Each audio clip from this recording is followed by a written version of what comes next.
So quite an oxymoron that phrase, right? Renewable natural gas. Well, what if I told you that it's possible to meet almost all of your energy needs by processing animal and plant waste? That you can harvest cow dung and plant crop residue to produce a renewable energy source that you're all already familiar with. That this source is not just clean and reliable, but it will never run out, or what I would like to call it's permanently renewable.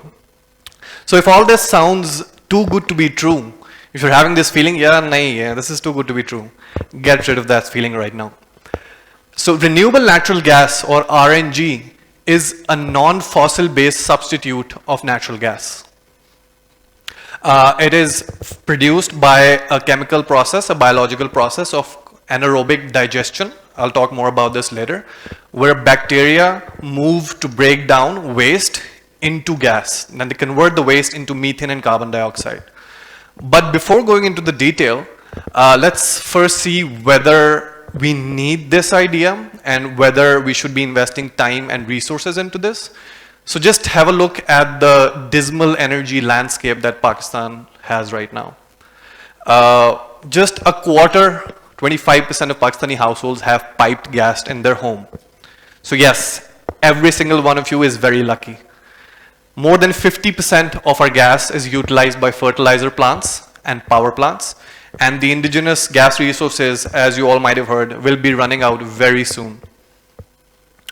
More than 100 million people still use firewood, dung cakes, and agricultural residue to cook their daily meals. More than 100 million people, that's half our population.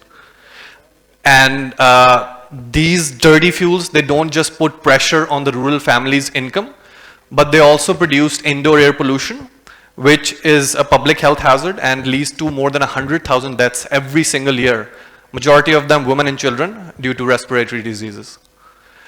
Those who can afford it use LPG cylinders. And recently we have had a government initiative of bringing imported LNG and then pumping it into our gas pipelines. But both of these sources ultimately also rely on imported fuel. So there's a lot of problems with that, exchange rate fluctuations, you have to pay back in dollars and the current account gets messed up, all of this stuff. So pretty bleak, right? It's a pretty depressing situation. But a viable solution does exist. RNG, or renewable natural gas, the production of which relies on two of our the biggest endowments that we have. It's agricultural land and cow and buffalo, basically cattle heads. More specifically, we can produce gas from cow poop and crop waste. Let me rephrase that one more time to get your attention. As long as cows and buffaloes and chickens keep pooping, we will be able to harvest the waste and make gas from it. So how does the process work? Well, first, we construct a biogas plant. So when I say biogas plant, I'm using it for a general term of all the machinery and the equipment and the land, the whole infrastructure that leads to this plant. So what happens is, first we construct the plant, we can buy it a prefabricated plant or use local materials to construct it. And then we collect all sorts of waste or all sorts of organic waste you can imagine under the sun. Wheat straws, rice husk, cow dung, poultry litter, vegetable peels, wasted food. We collect that waste and we put that into this sort of pre-treatment digester inside before the plant, and then we pump water in it. So we sort of create this sludge out of this solid waste, and this sludge is then pumped into this main digester, this anaerobic digester, which is the biggest and the most important part of the biogas plant. So once the sludge is inside the plant, then bacteria get to work. Bacteria, in the absence of oxygen, for those of you who know, bacteria, when processing waste, they sort of create methane and carbon dioxide. So, and gas is light, so it rises up. So when bacteria are doing this process of anaerobic digestion, they're basically replicating the work that they've been doing for hundreds of millions of years in human and animal guts. So now you also know how we get burps and that other thing. So then once this gas is collected, it rises up. There's a big membrane on the plant, I'll show you later. So you can pump this gas outside of this digester and collect it.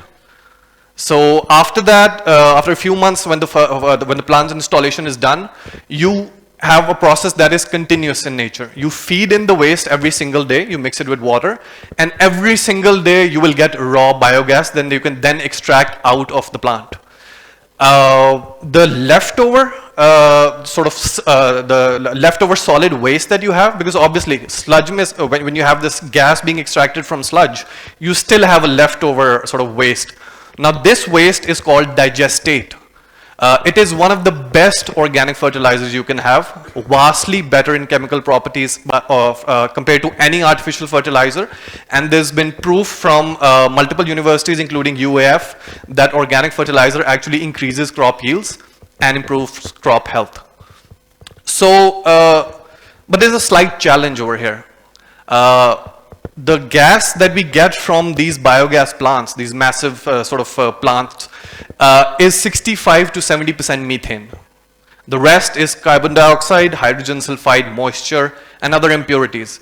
Our engines, our turbines, our stoves are not used to handling these impurities because the natural gas that we use is 98% methane. So there's a big difference. But luckily, we do have technologies with us who can sort of purify this raw biogas that can scrub the gas by using various techniques, and we can actually improve the methane content of this biogas to the level of natural gas that we use. So much so that after this purification scrubbing method, and this machinery is also, it's sort of, after this digester, you just have this small machinery setup. It's very cheap, it's not too expensive. So you can purify the gas and get something that's an almost perfect substitute of natural gas. And what do we do with natural gas? We use it to cook our meals. We use it in our cars as CNG. Well, we used to some time ago. We use it to make fertilizer. We use it to produce electricity. So when you have a perfect substitute of natural gas, you can transport it like natural gas, you can use it like natural gas, you can combust it like natural gas. So like I said, permanently renewable. So this is the idea that we want to work on. But before sort of going into the details of this, whether it's economically feasible or not, how it works and all, let me give you some numbers for perspective. So the standard LPG cylinder that households use is about 12 kg in size. So manure or dung or waste from 70 cows, 70 cows, can produce one household level cylinder every single day. So when you supplement it by crop waste, if you also include crop waste, food waste, and all sorts of other waste, so that can go down to 50 cows. So 50 cows can produce one cylinder every single day. So after a month of continuous processing, you'll get 30 cylinders. And if some of you know the price of the cylinder right now, so this is not a bad idea, because what are we doing? We're just using waste. What's the input to this process? It's waste, right? Is it sustainable at a national level? I mean, one plant, two plants, fine. We can maybe supply the needs of 2 villages, 10 villages, 500 households. But what about at the national level? Do we have enough waste being produced to harvest it in order to sort of feed the gas inside the pipeline network? Let's hear about some numbers there. So Pakistan has about 45 million cows and buffaloes who produce a lot of waste every single day. So the average animal produces about 10 kgs. And then we have millions of tons of agriculture waste. Wheat straws that you often might hear that are eventually burnt, rice husk, again, like I said, poultry litter, all sorts of waste. So what's happening to this waste right now? Most of it is just lying in the field, like you can see, it's just lying there. Some of it is used as fertilizer, as raw fertilizer. A lot of the crop waste is burnt. And when we burn crop directly, we see that there's multiple, problems with that, toxic emissions and the smog phenomenon recently in northern Punjab. So what I'm trying to say is that when you process this waste through this process, through this plant, and burn the resultant gas, it's a much cleaner alternative for the environment compared to if you burn this waste directly. So that is the argument. What happens next? I mean, sounds like a great idea, but are other people doing it? Of course, it's not a eureka moment. Other people have been doing it for a while now. Germany is actually the world leader in this. With just a quarter of our cattle population, Germany is the world leader in producing biomethane or renewable natural gas. They generate about 4,500 megawatts of power by burning this gas in power plants. 4,500 megawatts is 20% of Pakistan's demand right now. And a lot of Germany's just renewable natural gas is used in CHP, combined heat and processing, and to produce power.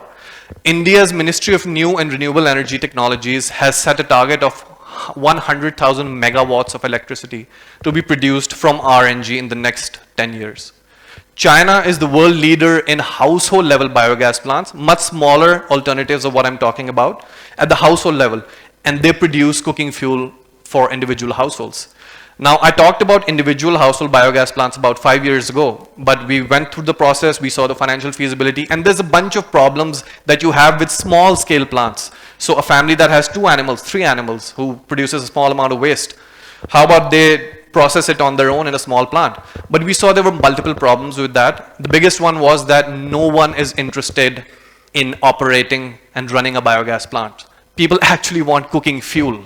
That's what they need. They don't want to be doing this, putting in waste. So why not do it at a massive scale? Why not do it at an industrial level? Why not, take advantage of economies of scale? So the business model that I have in mind is, again, it has to be a for-profit approach, because the problem is too massive to be handled by government subsidies and grants, and even CSR programs. Unless you engage the private sector who treats this as a problem to be solved, and of course they can make money off it, that is the only way to go. How do we do that? Well, initially you can, pick up a small cost of the, sort of construction of the plant. And once you have the plant up and running, you have to show investors some numbers, right? No, even if RNG has multiple non-financial benefits, multiple environmental benefits, ultimately investors are looking for numbers, right? If I invest this money, what return do I get? So that should be the way to go. We should view RNG plants not in isolation, but as a collection and a network of plants that ultimately can give you a good return and can compete with LPG and piped gas on an equal footing, like solar is right now. So initially, about 15-20 years ago, the main motive of installing solar was environmental concerns. Right? It was still very expensive, coal was cheap, but people were installing solar panels because of another motive.